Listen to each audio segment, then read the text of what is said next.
And here we are. And it's a very unusual time of day for us to be doing our lives at 11:30 in the morning, but actually quite cool. I've had to be very organised this morning, as has my lovely guest Estelle. So she's had to go out and walk her dog, and I've had to go already. I've already seen one client this morning, so yeah, we've had to be super organised today to come on at a different time. But we are on again tomorrow at the normal time of 1 o'clock as well. So this week is extra special because I think in lockdown we need to be a bit more out there and keeping people entertained, and we do entertain. We do like to have a laugh. Estelle and I just did a boomerang, and I was saying to her, we're going to try and do reels, but it scares the living daylights out of me, quite frankly. So welcome, Estelle Keeber, founder of Immortal Monkey and ex-Mibber. We'll talk all about that throughout the time. Anyone who's watching, if you want to see the Immortal Monkey website at the bottom here, if you're watching on Facebook Live, hopefully lots of you are. Sophie, could you pop up the Immortal Monkey website into the Facebook group for me so people can have a look at that? And if you're watching live on Crowdcast, there's just a little button at the bottom there. You can just click and go straight through. But don't do it now because we're going to chat and we'd be sad to lose you. We don't want to lose you. If you've got any questions, you've got the Ask a Question box at the bottom of the screen here. Pop your questions in there. If you're on Facebook, then just pop your questions into the Facebook Live, and hopefully Sophie will pick them up, either answer them or pop them over here for us. So, yeah. So I am delighted to be chatting to Estelle. Now, you think this, we're an art community. You think this is a bit of an odd one, wouldn't you? But not, because Estelle is a photographer. And we do like to have a good segue to make sure that people are relevant to our audience. Facebook not working at the moment. Okay, never mind. We will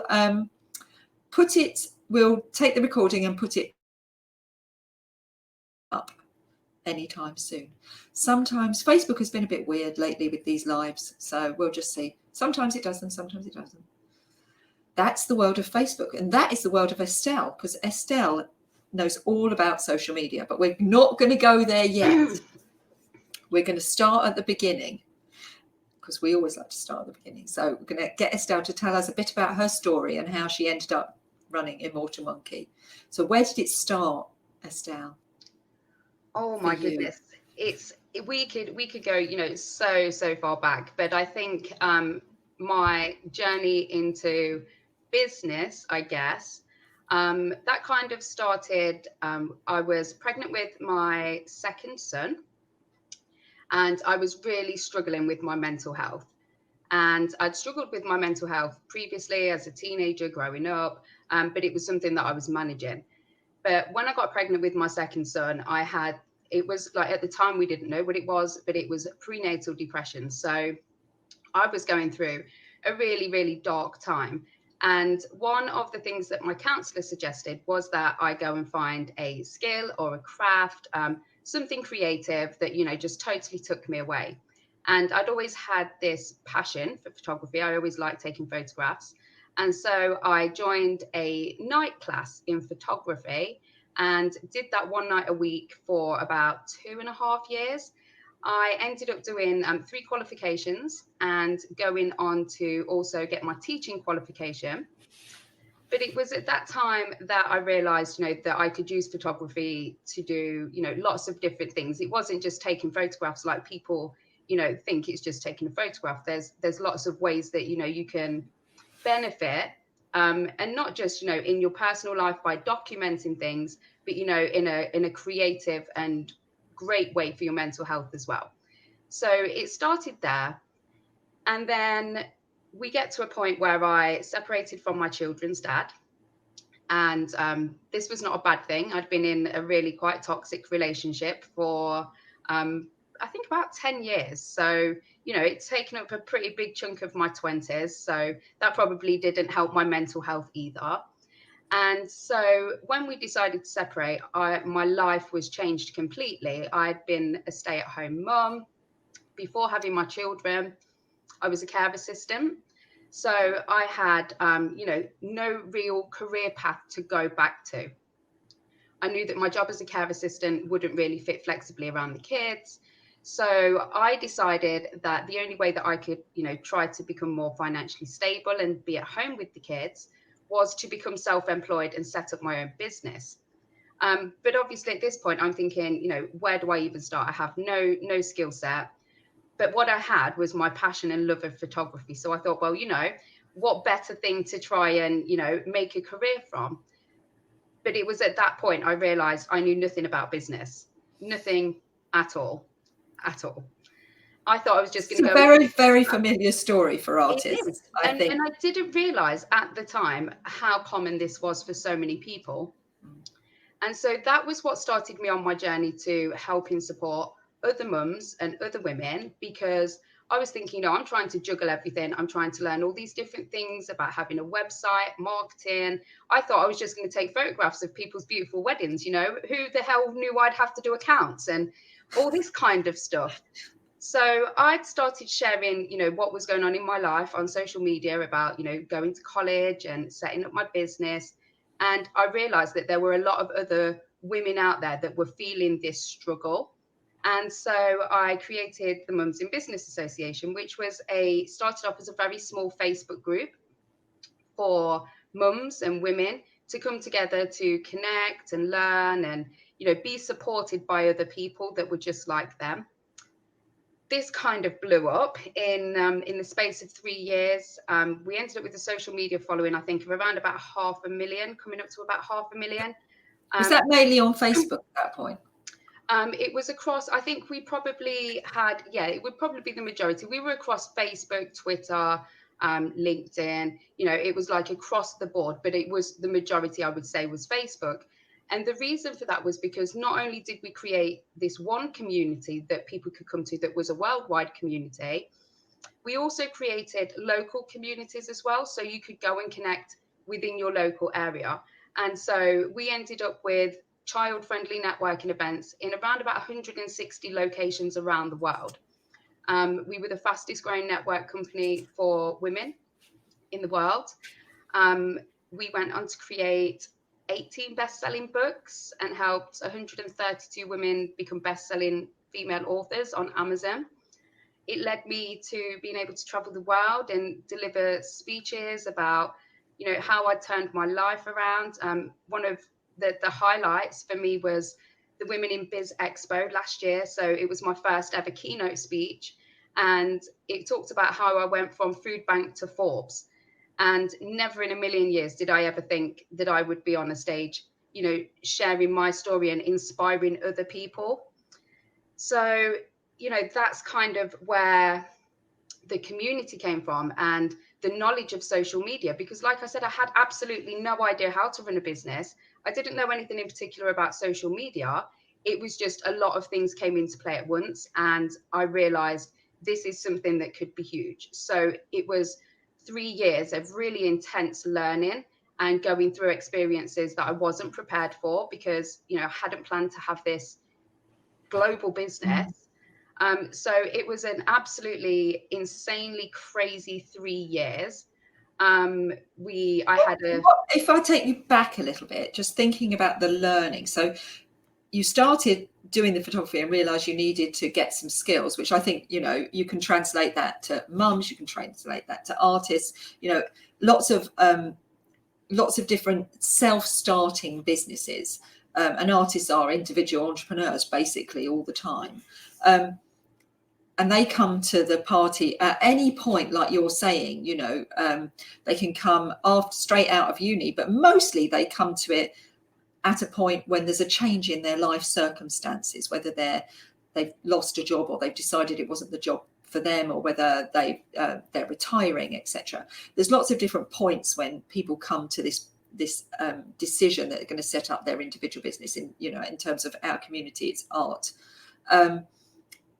What was the first thing did you decide to do to get some of that learning? I think it was, exploring different avenues and things that were going to work for me. So going back to night school, it was, like I say, the progression from my counselling and the advice that they'd given. But actually, going back into that schooling setting, I felt that I needed the support. So obviously we have lots of things available online, but for me, it was that social aspect as well, which was really daunting for me because I hadn't been in education since, I sat my GCSEs probably, 12 years earlier. So it was, that point of socialization and wanting to be in a classroom environment. And as soon as I started to learn, like I said, I had this passion for photography anyway. So the fact that I was now able to build on that and, learn these new skills was super exciting. So was that like, did you go to a night school for finance, or did you go to a night school for? It was in photography. It was a photography. So it was photography. Yeah. And they helped you with the business side of it, did they? No. This was the issue because I'd gone to the night school, I'd done the qualifications, but literally there was nothing after that. So you'd been given a skill set and said, told, there you go, you have the skills, but what do you do now with those skills? And that was the point that I was at, because I was like, well, how do I learn about business? How do I learn how to run a business? How do I know about all these things? And this was when I was, my brain was going to explode. I was staying up till 2 a.m. to watch webinars with people in America because they were talking about certain things that I wanted to learn about. And I knew that if I was there live watching, I'd have the opportunity to ask questions. And so I was all over the place. So important, isn't it? It's like we say all the time, you have to show up. Yeah. You have to show up. And it's all well and good. You can Google pretty much anything on the internet these days.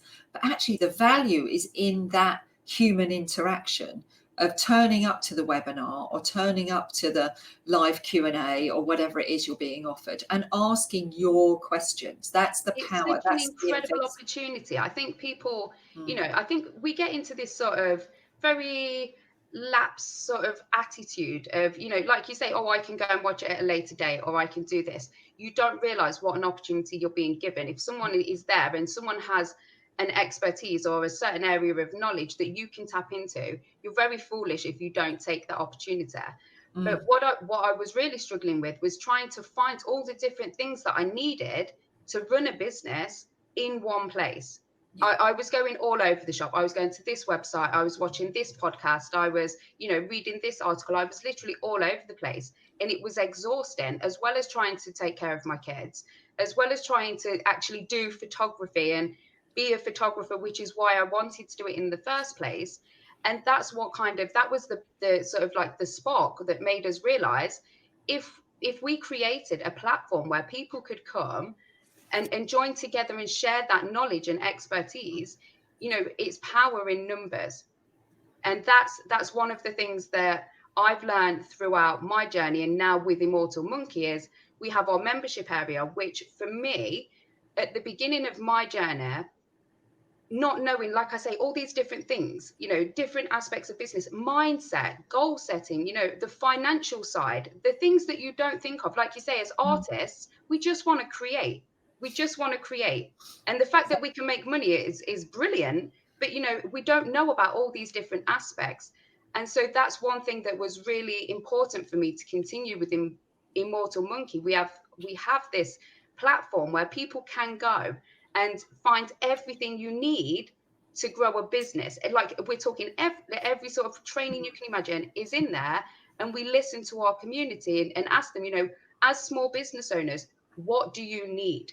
What do you want us to provide? Because for me, my mission has never changed. I've always wanted to support other small business owners so they don't have to struggle in the way that I struggled. And so, the training's all in one place.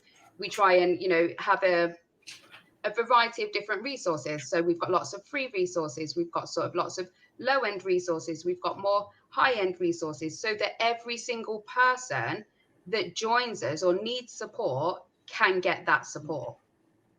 And that's it's so important that you have a range so that everyone can. I mean, I know that's something that we pride ourselves on at Pure as well, is to make sure that we have things for every range. So the people who literally don't have any money can access the free stuff on the blog and all of these kind of, broadcasts, through to the mid range to the higher paid end. it's really important for me to have that integrity. And I know that, you know, that's something that's important to you, to be honest and have integrity. And I know also it's important to you, as with us, to be accessible to people, to be able to find you and talk to you, Estelle, and talk to me, Leslie, not some machine. I was talking to someone this morning about this, about, you know, there are platforms that you can go to, but it's a machine and you're talking to a robot. Yeah, I hate it. It drives me insane. Now, don't get me wrong. You may potentially send me a message somewhere and get an automated response, but I can assure you there are lots and lots of other ways that you can contact me directly. And like you say, that is crucial. People having that connection with you and being able to, you know, say, drop you a message, or that is really important. It is so important in people they want to feeling connect supported. with you. Yeah, they want to connect with you. I mean, we were talking about, because I said to Estelle, we don't do makeup. We don't do all fancy clothes on this one. You can wear earrings. She's got some gorgeous earrings going on there. But we keep it real. And, you know, that's where the learning is, isn't it? I want people to see that, you know, I've really done this and you've really done this. This is real experience. So anyone can do it. Literally anyone can be myself or Estelle. Anyone can be a successful artist, a successful mum in business, a successful entrepreneur. It's not rocket science, but it does take a certain amount of digging in deep and being brave, putting your big brave girl pants on, or boy pants in our case, because we have boys as well, and being brave and actually sticking with it and going through the learning and experiencing the learning so you can share that. I know you've been through a massive, big learning experience. There's a couple of stories that I want Estelle to tell you. One is the Sun story, about her appearing live in the Sun. We're going to talk about that one in a minute. But also this massive change that's happened with going from Mibba to Immortal Monkey. And that was I was saying to Estelle earlier, and most of you will know this as well, that I went through a massive learning experience in 2013, and that changed the whole way that Pure was delivered after that. And but I would not turn that opportunity to have that learning experience down again, even though it was horrible. And you've just been through something similar, haven't you, at the beginning of 2020? Yeah. So we so the business was co-founded with my stepsister, and we are very different. Mibba. Yes, Mums in Business. Sorry, I do that. That's such a habit, Mibba. So Mums in Business Association was co-founded with my stepsister. And we are very, very different. As many of you who have siblings will know, you know, you tend to be very, very different. And we were very, very different. And we ended up having different views on what we wanted from the Mums in Business Association.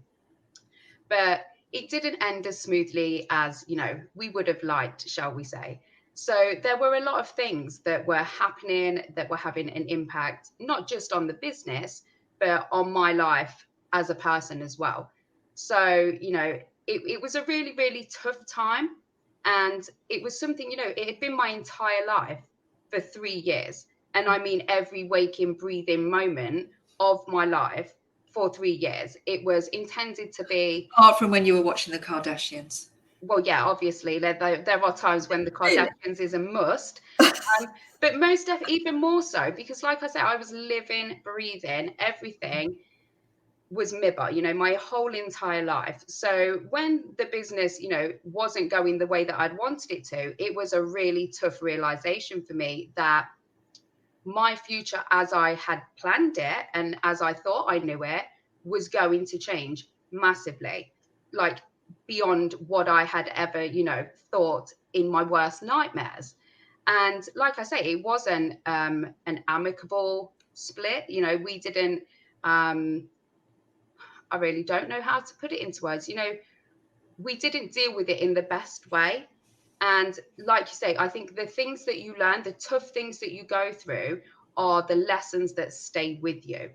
And there have been so many lessons from, you know, communication and integrity right through to trust and, you know, trusting your own instinct and believing in what you want to do enough to continue doing it. Because like you say, there's so many things out there and people out there that are going to want to take your shine.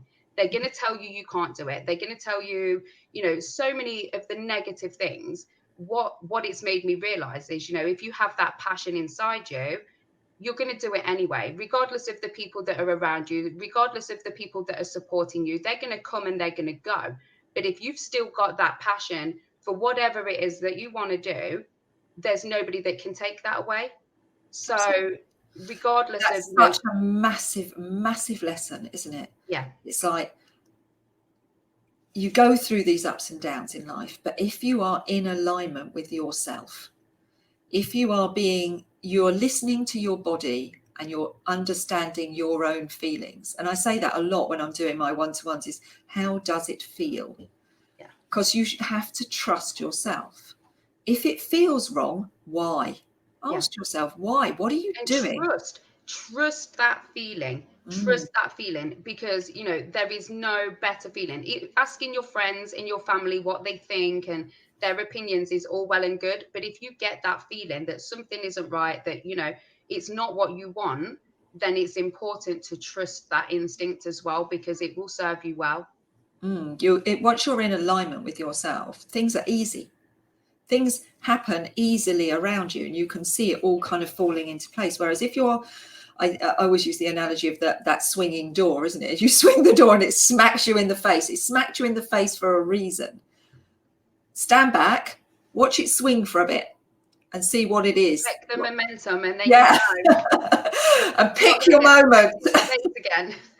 Exactly. Pick your moment well and wisely. Otherwise, it's going to smack you in the face again. Yeah. If the door is solidly closed, madness is held in keep throwing yourself at the door. You know, there's a reason why it's closed. Turn round and look the other way. See what else you can see. See what else is around you.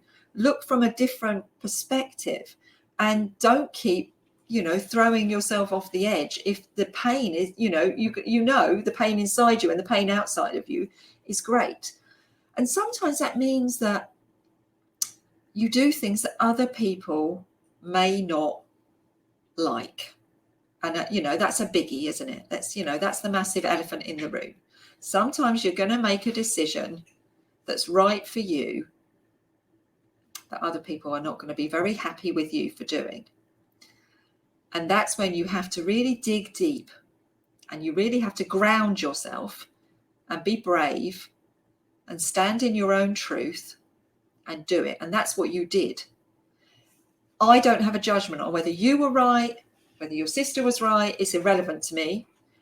The conversation here is, and I'd have the same conversation with her, is stand in your own truth and do what's right for you. And that will be right with integrity for the universe. Yeah, definitely. And it's like you said earlier on, the fact in knowing, you know, if you had to go through everything again, would you? And as unpleasant as it was, yes, I would, because that's how strongly I feel even now, after, you know, my entire life has changed. Would I go back and make a different decision that would make other people happy and, you know, maybe not be the decision that I wanted to make? I would still do the same thing. So to me, you know, that like you say, standing in your truth, it is so important. It's being true to yourself, because if you do, it will all work itself out. And, you know, I'm testimony to that and you are testimony to that it was a horrible time and people who knew me then were quite scared for me, and my mental and physical health was very, very badly affected by it. But now I am immeasurably stronger, you know, formidable almost at times, because I now won't allow myself to be taken down those roads that I don't feel are right for me. I will say no. Learning to say no. Wow, that's a big one, because you've got that person on your shoulder, haven't you, all the time going, well, you're not good enough. How on earth can you say no to that? That opportunity may never come again. Yeah. Yes, it will. I can tell you it will. But you have to let life happen. And that's what you did. Yeah. And that's what you are doing. And you're showing up and you're doing something different. And that's great because you're still got the essence of what you wanted to do, which is make a difference to mums. But now you're actually spreading that love, aren't you?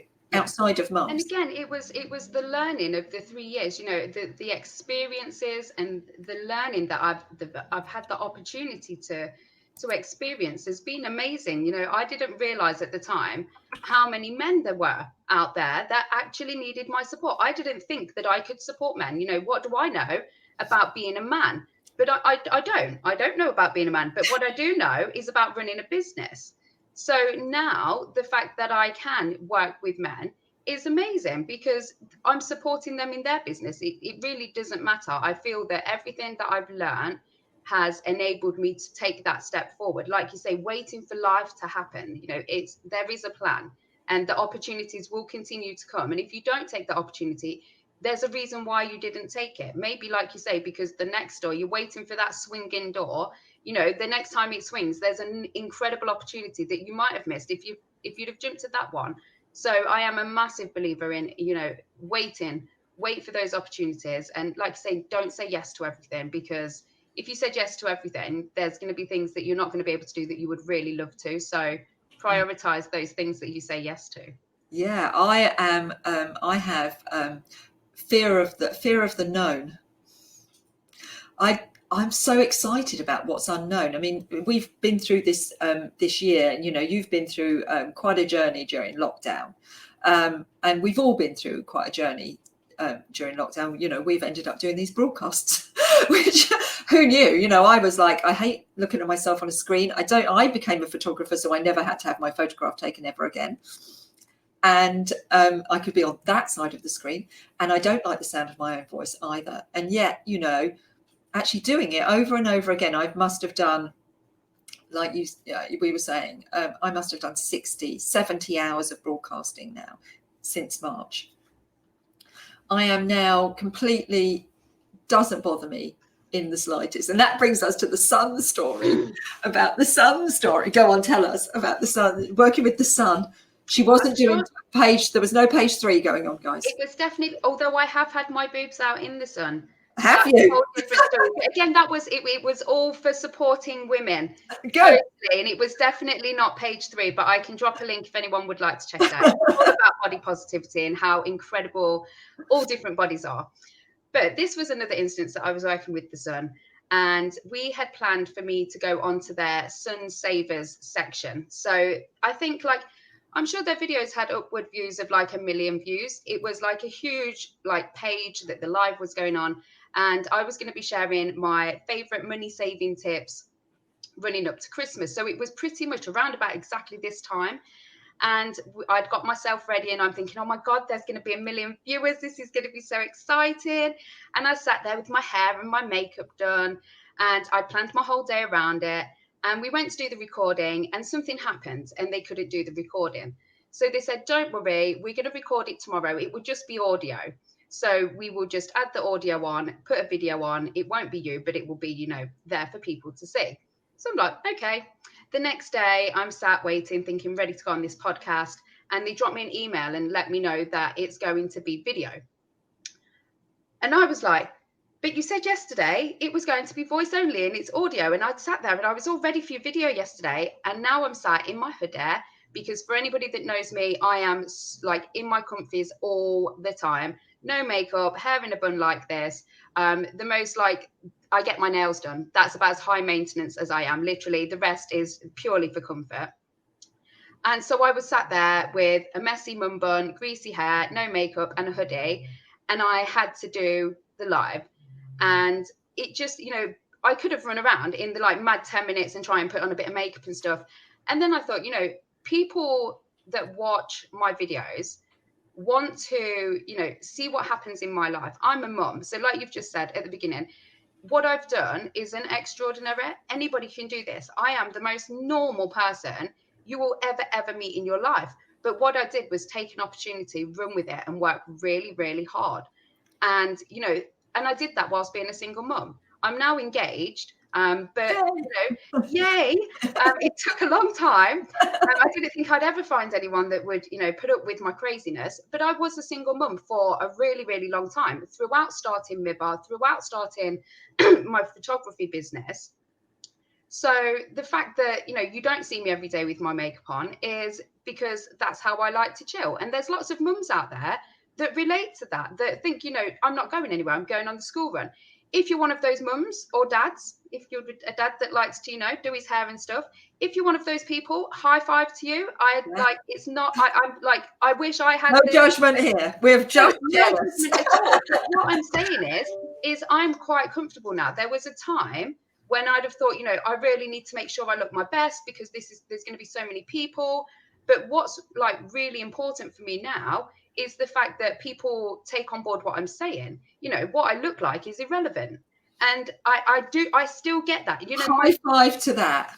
My dad says it to me now. He's like, Estelle, you're not going out like that, are you? And I'm like, Dad, if they don't like what I'm talking about, that's fine. If they don't like what I look like, I have a problem with that. I don't do I, I know my place. Do you know what I mean? If I've got to go somewhere and I need to look professional, then that's one thing. But, jumping on a live, delivering some training, all of those sort of things, people, I'm just normal. And I want people to realize that.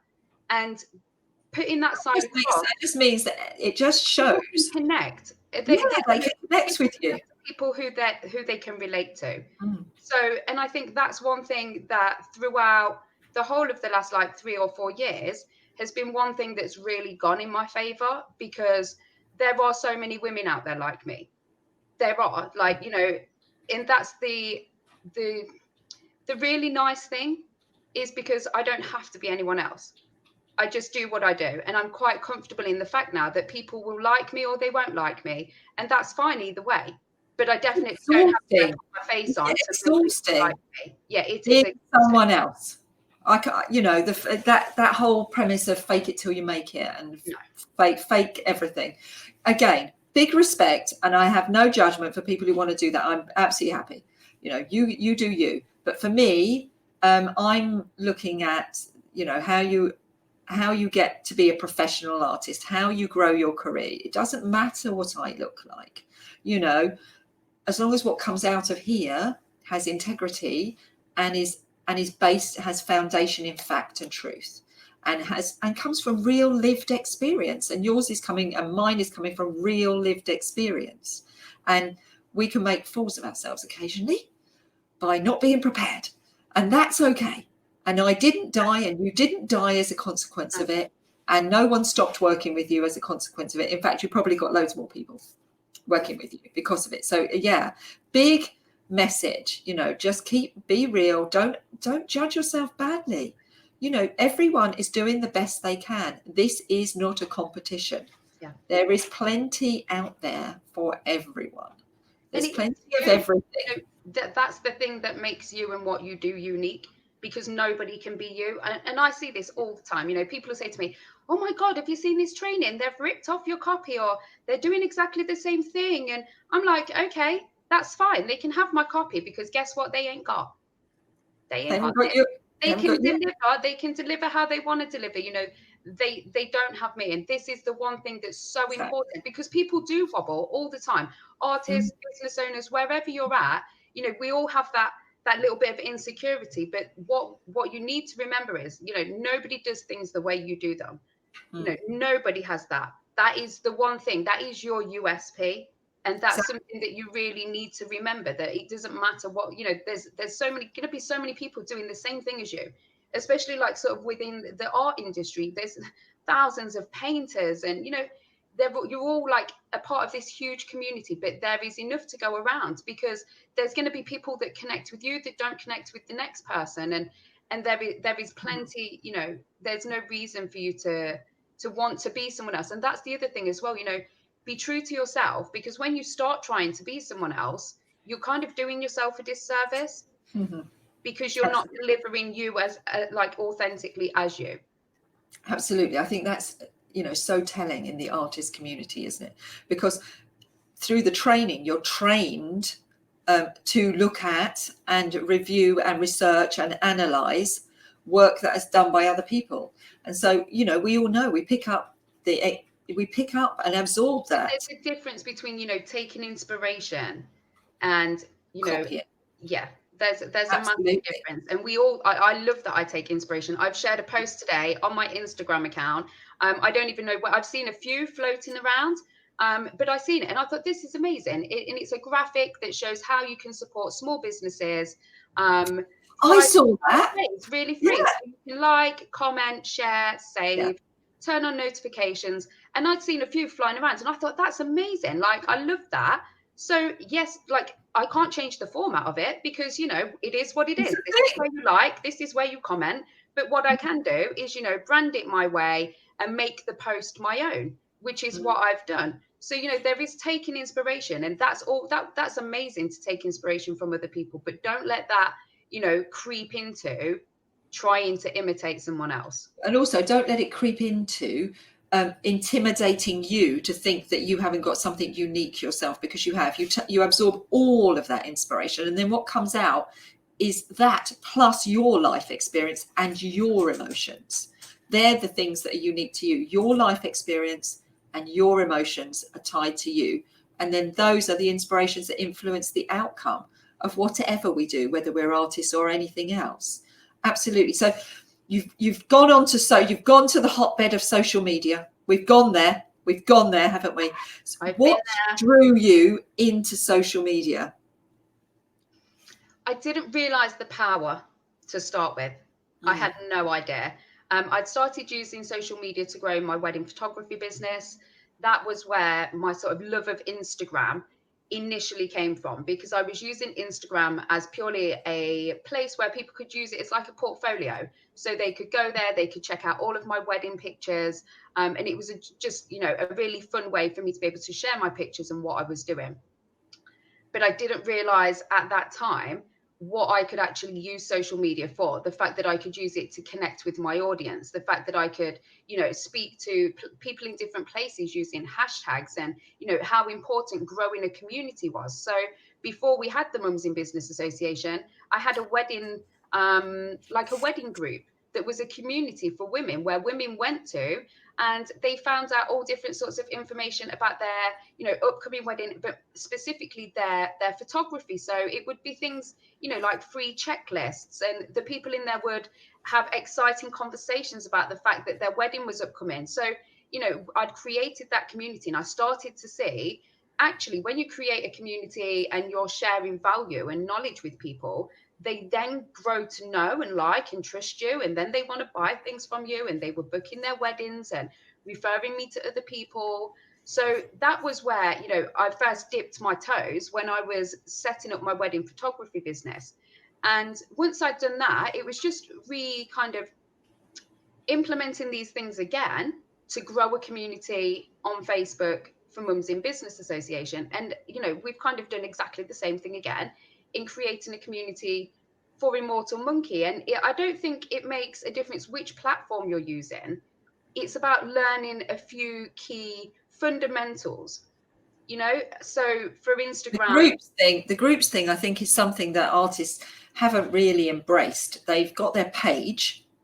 So artists have their own page on Facebook, and then they have their artist page on Facebook, and then they have their normally just an artist page on Instagram. But I don't think artists have really embraced the power of the group, if I'm honest.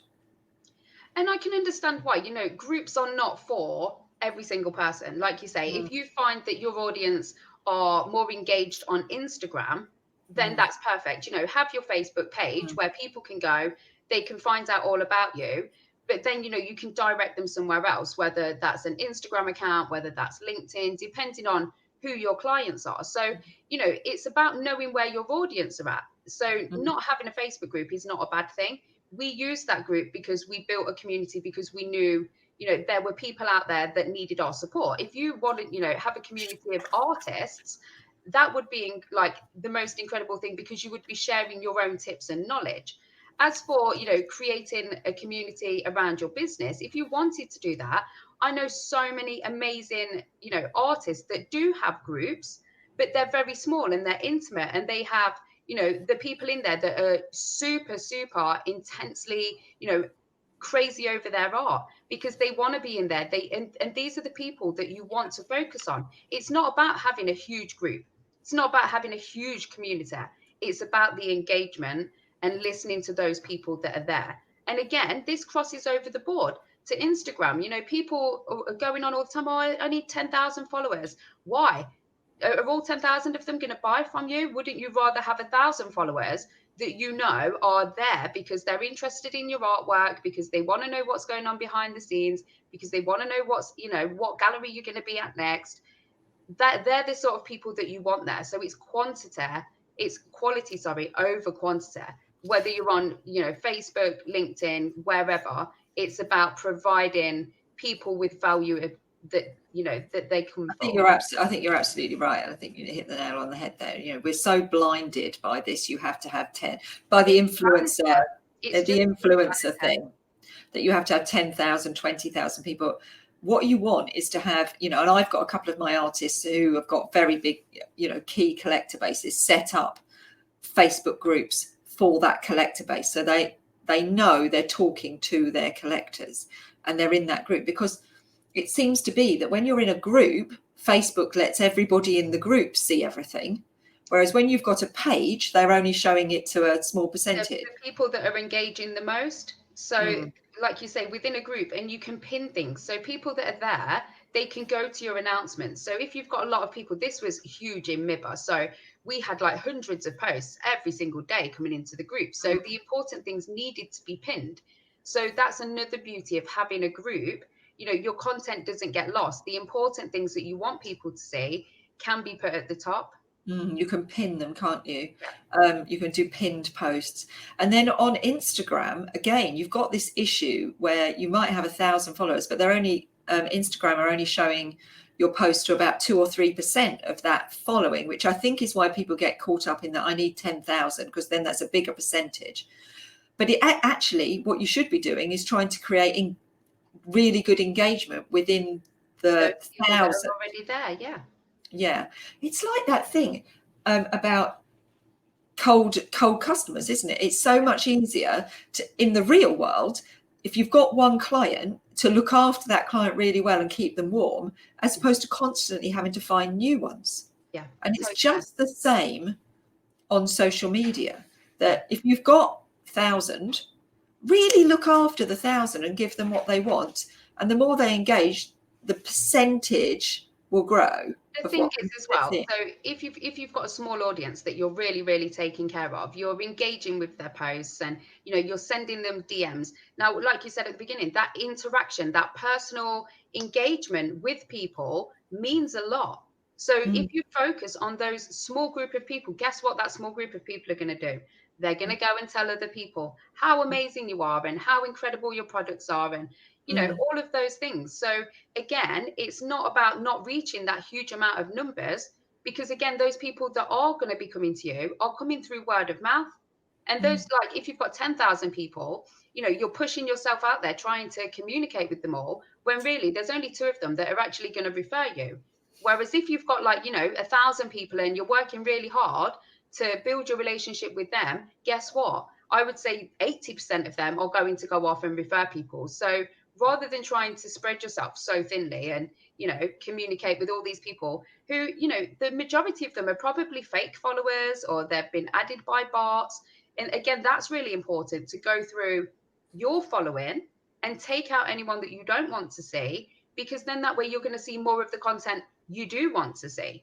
So that's really important as well. If you've got your clients on Instagram, you know, go through, take out any of the spammy accounts that you don't want to follow anymore, because then that way you are going to see the content from people you want to see it from. Absolutely. I know when because I've got my own Instagram account just for me, and I've only got like a couple of hundred people, because it's mine. That's me personally talking to my friends. That's it. About my dog and my cat. That's pretty much all they see. They don't see anything else. Ted and Coco, they're primary on my own page. But I don't want any more than that on there. And often people will follow me, and I just remove them. I just remove them as they come in. I'm like, no, G.I. Joe from America, sorry. 15, and that's the beauty of having your following. Yeah, you have that control. And So having your personal account then gives you the opportunity to share what you want into your business. And that's Exactly. really important as well for anyone that's, has their Instagram account that's for their business. Showing that personality through your Instagram account is a game changer. It really is. It allows people to connect with you on a personal level. So using your Instagram stories, showing behind the scenes, having that personal touch rather than it just being all of I'm sure your artwork is incredible, but people want to see the face behind the business as well. So having that personal touch, allowing, people to see what goes on behind the scenes is really important. Yeah, they want to see the story. Yeah. They want to see the story in the studio. And then they'll go, oh, this is real. I can connect with this person. It is always just thinking, how would this work in the real world? Yeah. And taking that from the real world and putting it into the social media world. You wouldn't have a million friends. And you might think, oh, it's exciting to have clients all over the globe. But actually, how are you going to look after them? And how are you going to service them? And you're going to have to send artwork all over the globe. Actually, it'd be much better to have 20 people in your, within a 100-mile radius who you're genuinely having good relationships with and who are regularly buying your artwork. So, yeah, it's a minefield, social media. And you can have fun with it, like the reels and all of that is a bit of fun. But you do, if you're using it for business, you do have to keep saying, how would this work in the real world? And then not lose sight of that, as you say, vanity and the whole influencer culture of they have to work so hard for that. I wouldn't want to be one of those. You'd have to get makeup on everything. Oh my God, it'd be my worst nightmare. Oh, you have to have hair extensions. I mean, God, no. I had hair extensions. Did you? That was my one thing before lockdown. I had hair extensions because, shall I tell you why? Go on. Again, it's ease, because literally I didn't have to wash my hair all week. I literally had these extensions in. I would wash my hair once a week, and the rest of the time it was lovely and fresh. So again, it was a little bit for vanity as well. It did look lovely, all curly and long. But it was, again, because first thing in the morning, I didn't have to get up and wash and dry my hair. It would just be straight up in a bun and away I would go. So yeah, I'm missing my extensions. I'm feeling a little bit thin at the moment, but I don't judge you badly. I have never had hair extensions, and I have very thin, fine hair.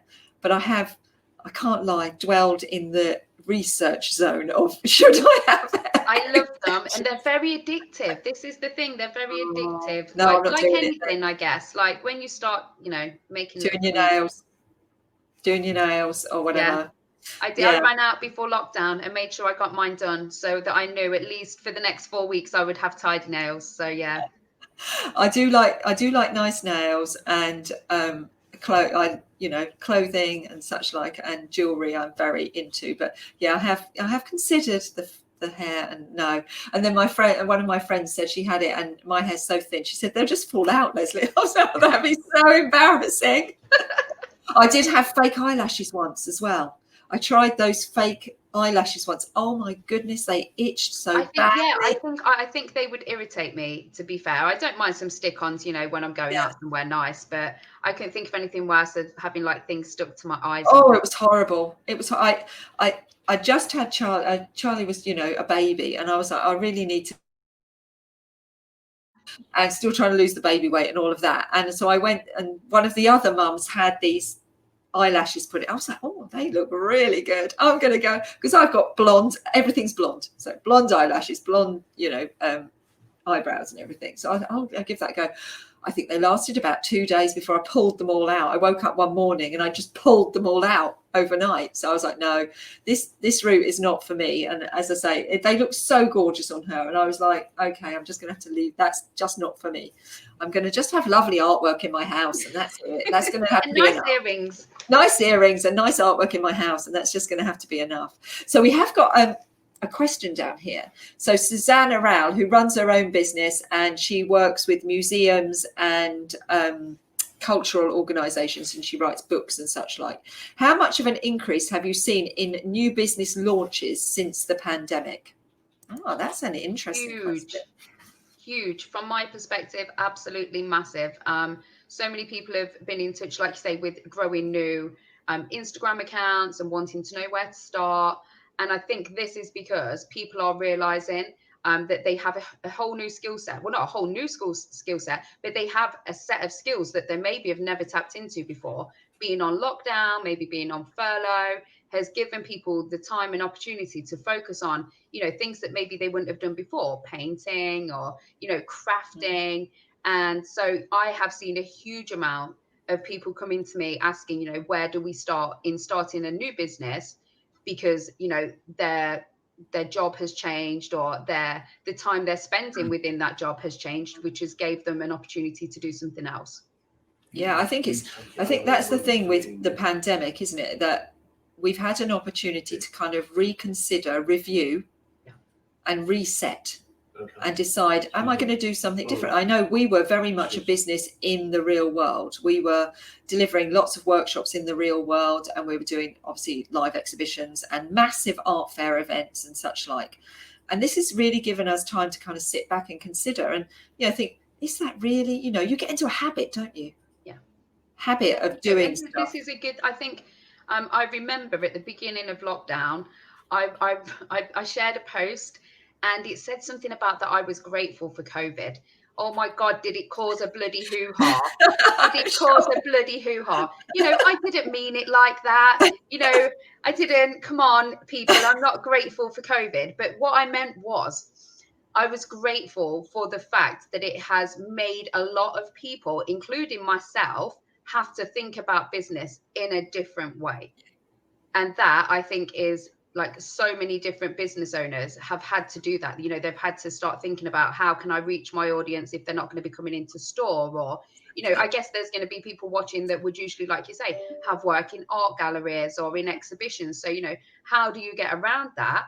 And, once this is all over, which it will be eventually, you've still got that skill set now. You've learned to sell online. You've built this community that you can now sell to, that you wouldn't have had pre-COVID.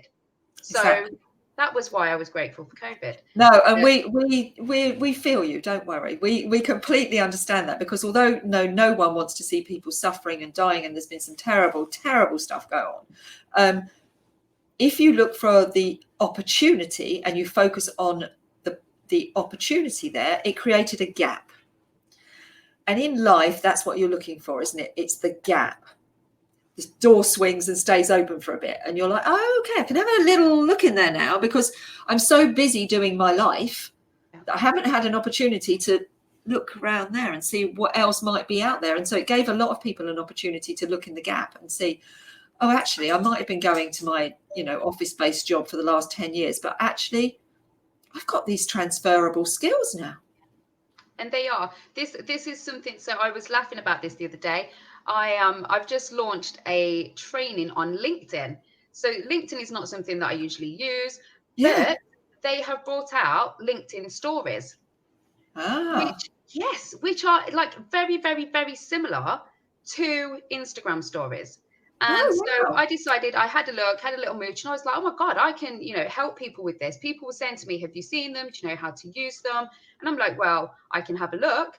They are pretty much the same as Instagram stories. So I've threw together a webinar, and we sold out 50 places in the space of 6 days. We've had to launch some new places, and it's a free training if anyone wants to go check it out. Can you give us the link? Because LinkedIn is an area that I think lots of us kind of look at. I've got a really good LinkedIn profile. I don't know what to do with it. Get lots of messages from people wanting me to work with them, but I don't have the time in the day. But I don't really know what else to do with it. So that sounds a really good piece of training. Again, it's that transferable skills. Usually I would be so focused on, what I'm doing within Immortal Monkey and Instagram. And it's realizing now that you can, those transferable skills, what can you move that you already have and use in a different way? Yeah, and do something that therefore then you feel really proud of and happy about. And it makes, because I know lots of people, I say, what is your aspiration? They say happy. I'm like, you can't have happy as an aspiration. That's kind of a destination for a moment, and then you're flipped off the other side. So can you have contentment or learning or enjoyment? They can be aspirations, but happy, tricky, because it's happy doesn't stick around for a long time. Yeah. But yeah, doing something that makes you content, that's a real aspiration, that you think, oh, I'm doing good work and I feel comfortable and content with myself. And so there's lots of learnings like that you've got in Immortal Monkey that all of our community can access, and a lot of it is free. Yeah, there's tons of free resources. We've also got the Surviving Lockdown as a Small Business. So I a couple saw of that. weeks ago when Yeah. I'd heard the announcement. So we collaborated with 19 other business owners and have put together a 52-page PDF. It's all free. And it covers lots of advice from finance to funding to thinking how to pivot your business, how to take it online. So that's one of our free resources that we put together. And it's got lots of experience from real businesses, from real hasn't it? people, It's not yeah. just you writing it. It's like lots of stuff there from real businesses, what they've experienced. Yeah. And I think that's really important. Like you say, I'm only one person. I can talk to you about my experiences and my skill set and my area of expertise, but I don't profess to know everything. And that is the beauty of collaboration, in the fact that I've been able to bring these other people that have run all these different businesses together to share theirs. So there's always tons of free resources. We have like a free resource on Instagram every other month, goes onto the website. So 50 content ideas and all those sort of things. So there's tons of free resources. Yeah, go and have a look, guys, because honestly, there's not enough hours in the day for us to be replicating stuff. Yeah. Go and have a look over there. Estelle is the Instagram queen. She knows Instagram. I am not. I know how to get your career up and running and very, very well and successful in the art world, but I am not the Instagram queen and never will be. Don't have enough hours to do that. I have lots of people around me who can. But yeah, I definitely encourage people to go over there and have a look at that. And you briefly touched very at the beginning about the books. Are you going to do the books again, do you think? I feel like I might have a story to tell. Maybe. I think you might. Because I got to know you when you invited me to be in one of the books. That's how I first became aware of you. And then it didn't happen for whatever reason. And I thought, but what a really good idea. Because I'm a storyteller and I love telling stories and I love hearing other people's stories. So I really hope that one of the things you do is do a book and tell that story, because I think it's something that everybody needs to hear, and you've got so much to share. Thank you so much. You've shared so much with us, and Immortal Monkey is there as a resource for everyone. And I hope lots of you, girls and boys, it's not just for women anymore. It's not just mums. This is for everyone now. She's sharing the love. Everyone can go in there. Go and have a look at Immortal Monkey and see what there is there for you. There might be some interesting paid bits of stuff. And hopefully Estelle will share with me the link for the webinar she mentioned. And then I will put it up on the Facebook group, and we'll put it out in the various weekly emails as well to everyone. So you'll be able to see that. Thank you so much. It's been absolutely brilliant. It's been lovely being here. Have you enjoyed yourself? I have, and I hope that I've been able to inspire anyone out there, because we're all going through a tough time right now. I know everyone is in their own way struggling in one way or another, and so I hope that anybody that's listened, that can just take anything from anything that I've said, is just keep going. Tough times don't last forever anyway. They don't last forever, so you just got to keep pushing, and I'm sort of a testament to that. Keep going. I think we all are. We're all a testament to that. It doesn't kill you, it will only make you stronger. Exactly. And that's how I allocate the risk analysis in my life. Am I going to die? No. Okay, well, I'm going to give it a go. I'm going to give it a go then. And no, brilliant. Just keep going, guys. You just have to keep getting up, keep going, keep taking action, and you will get there. And all of these stories are a testament to taking action. So yes, thank you so much. It's been brilliant. I hope that you will agree to come back again at some point in the future and chat to us again, because it's been lovely. I've really enjoyed chatting to you, and yeah, share some more experiences with us. I can't. And I'm looking out for the book now. I'm holding you accountable for the book now. I'm glad. I need somebody to do it. I will. I'll be emailing you weekly, and they will all tell you. You know, everyone needs a Leslie, so watch out. Yeah, I'm going to be looking out for the email. So tomorrow I'm back on here at 1 at the normal time, Tuesdays at 1 o'clock with Nadine Searle, and we're going to be talking about the benefits of using crystals and saging you need to listen to this, Estelle. Saging your room. Have you got your sage? Good girl. Good girl. So we're going to be talking about all this tomorrow because it brings a good positive energy to when you're doing this kind of stuff on screen. So we do advocate that. So yeah, Nadine is our go-to meditation guru, and we've done loads and loads of meditations with Nadine. So she's going to talk to us about crystals and oils and saging, and then we'll do a meditation at the end. So yeah, see you all back here tomorrow at 1. I'll send you the link. All right, take care, everyone. See you soon. See you tomorrow. Bye.